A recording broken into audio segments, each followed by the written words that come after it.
Hey family, welcome back. Thank you so much for visiting. Okay, so today's 10-minute ministry is so cool. So please stay tuned. Okay, so you know that I left off at King Zedekiah. He's the last king of the southern kingdom of Judah. Okay, so that is only two tribes, which is Judah and Benjamin, the smallest of the 12 tribes.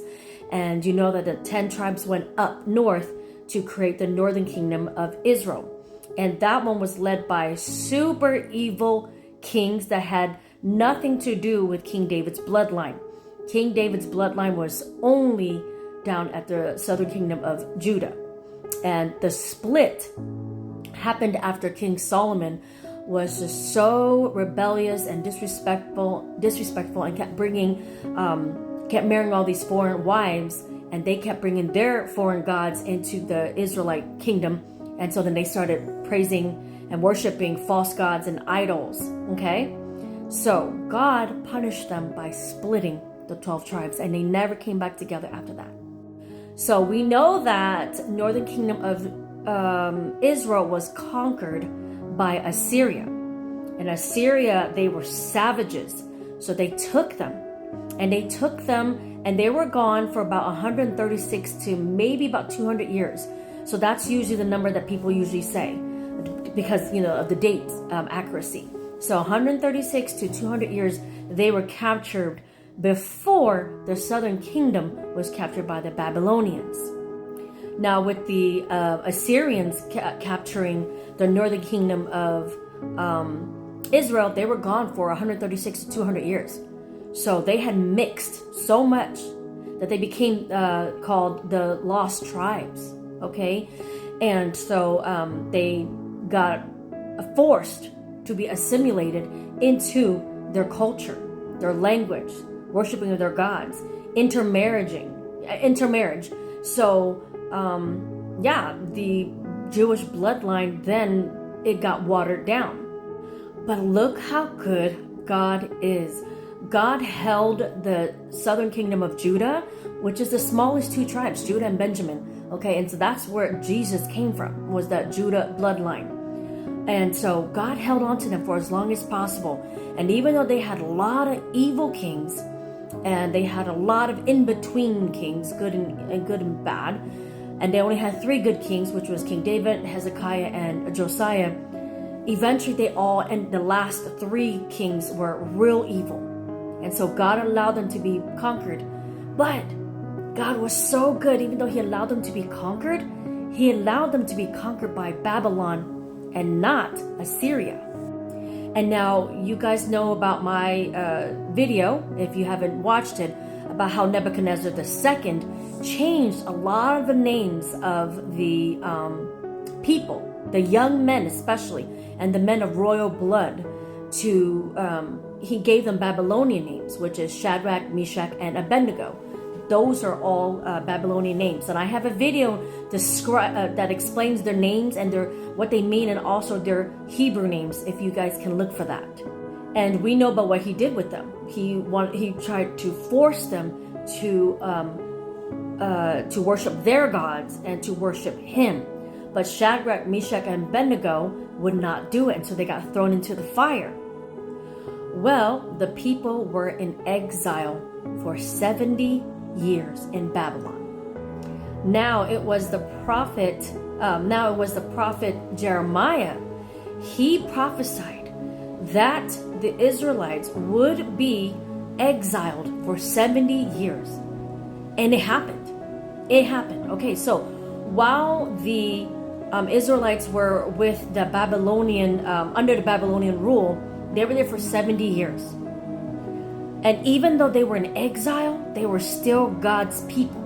So this is so important for us as believers of Jesus Christ, that even when we feel lost, even when we feel conquered by our enemies, even when we feel like we have been neglected, even when we feel like, okay, we've been sinning against God, I've been sinning against God, and God left me, he never truly ever leaves us. Because look what he did for the Israelites that were there in the Babylonian rule. So we have Cyrus the Great. Okay, and so he comes from Persia, and he is the one who does find the Persian Empire, which is also called the so he's the one who founded the Persian Empire, or aka the Achaemenid dynasty. All right, so he started it. And the wonderful thing about him was that even though he conquered all the lands, or most of them anyways, he had a religious tolerance. He wasn't like the Babylonians, and he wasn't like the Assyrians. He allowed people to practice the religion that they wanted. He allowed them to worship the gods that they wanted. And he wasn't like a Babylon, like Nebuchadnezzar II or Assyria, where they forced their captives to worship their gods. King Cyrus wasn't like that. Look how wonderful our God is. Even though he needed to teach his people a lesson, he told them, if you serve other gods, I will pluck you from the lands that I gave you, which he did. Okay, Judah and the southern kingdom of Judah was gone for 70 years. And then the northern kingdom of Israel was gone forever, right? So God allowed Cyrus the Great, Persian king, to come and conquer Babylon. And then his new decree after that was, all you captives can go back home to your land if you want to. And so look what he did. He allowed his Israelites to go back home, to rebuild the temple, to rebuild the walls of Jerusalem. You know, the northern kingdom of Israel never came back. They became known as the lost tribe, the lost tribes. But look what he did with his chosen people, which is Judah and Benjamin.